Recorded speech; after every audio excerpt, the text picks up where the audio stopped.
Hi everyone! This video is going to be about coping mechanisms, as well as ways of channeling negative coping mechanisms into positive ones. Coping is mainly what we do to lessen stress, anxiety, depression, anything negative that is troubling us. It is generally conditioned within us, and the more we do it, the harder it becomes to break the habit. I have a video all about the conditioned response, habits, and phobias that goes into much greater detail, so I'll have an annotation and a link in the description.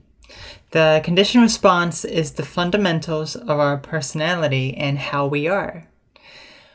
We all have different ways of coping, but many times it can be negative.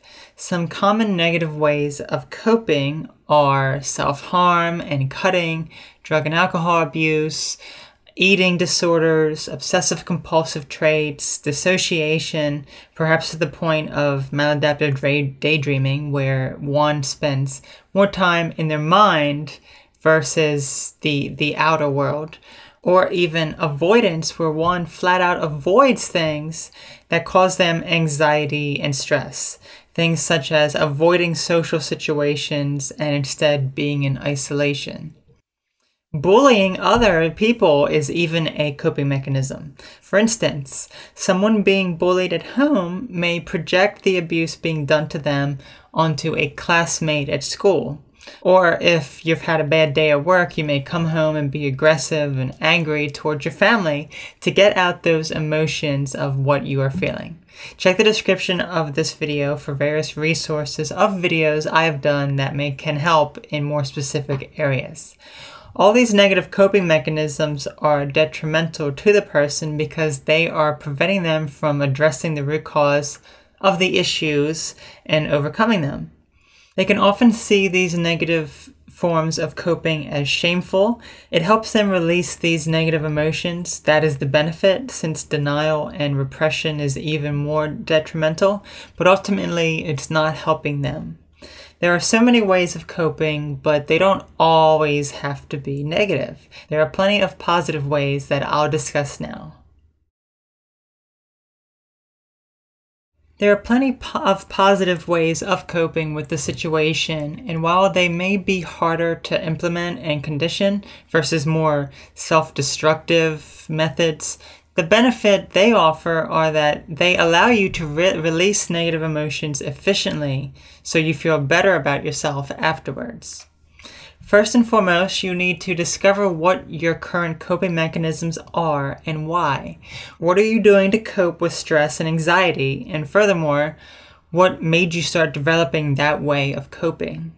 Understand yourself and why you are doing what you are doing.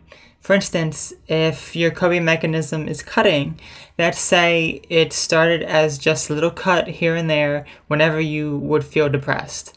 It soon wasn't enough, so you began cutting more frequently for things not just related to depression. You cut to the point of bleeding and scarring.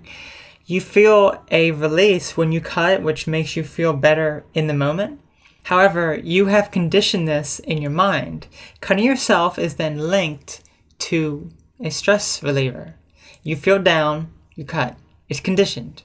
You conditioned it. Now that you are aware of it, understand why you are cutting. In this case, it's because of stress, anxiety, depression. Then understand why you are feeling that way, which is leading you to the cutting. You cannot treat the reaction, cutting, without understanding and addressing the root cause of the behavior. You have to understand why you are doing it, how it originated, and then work on reconditioning the habit to something positive. After that, you have to work on finding positive ways of coping. The primary thing you want to do is recondition the trait to something positive. You need to find a positive outlet to let out stress, anxiety, anger, depression, whatever is going on that is causing you to cope in a negative way. You need to get out those negative feelings and emotions in a positive, constructive way. One of the most common things I hear from people I communicate with is music. Listening to music you enjoy that will lift your mood and get you out of feeling bad will help. You just don't want to listen to depressing music or music that would make you dwell in those negative thoughts and emotions. You want something that will help you and not cause you to feel even worse. However, music is not the only way of going about this. You need to find what works best for you to release those negative emotions. Meditation helps me a lot. I can be super depressed, and after meditating, it's all gone. It has been the most beneficial at stabilizing my emotions, but also helped me learn to regulate my emotions. I do not have extremes anymore due to meditation. I can still get moody and emotional, but I have much more control over it than I did. Relatedly, find various relaxation techniques that work for you and will aid you in relaxing. I will have a video dedicated to this, so there will be an annotation and a link in the description. Next, help from others can be greatly beneficial. Talk about what is troubling you with someone else that will not judge and be supportive, who will not only listen to what you have to say, but also provide ways you may not be aware of to cope. Perhaps find some support group and people that are like-minded and learn and grow from one another's experiences.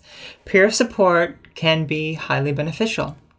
And lastly, and most importantly, don't neglect yourself and stay healthy. Not only your physical health, but also your mental health. By acting on negative coping mechanisms and impulses, you are putting your physical and mental health in jeopardy. Realize that what you are doing to yourself is unhealthy, or what is going on is unhealthy for you.